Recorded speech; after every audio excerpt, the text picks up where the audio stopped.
Hey guys, so I know a lot of us have a lot of ratchet straps. They end up looking like this. Alright, so I'm going to show you how to run around and make them look like this. Okay, real easy, real stupid nice to have for in a toolbox. Get all your straps.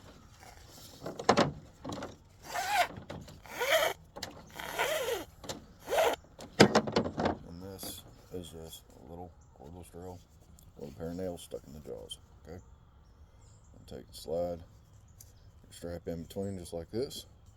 So you end up looking like that, and then just wind it on. Alright.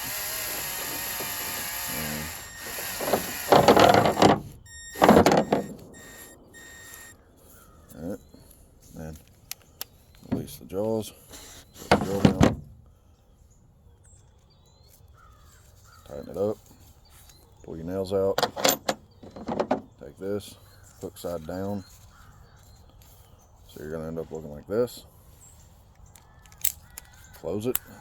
Let's top a ratchet. Reach underneath. Slide your hook up.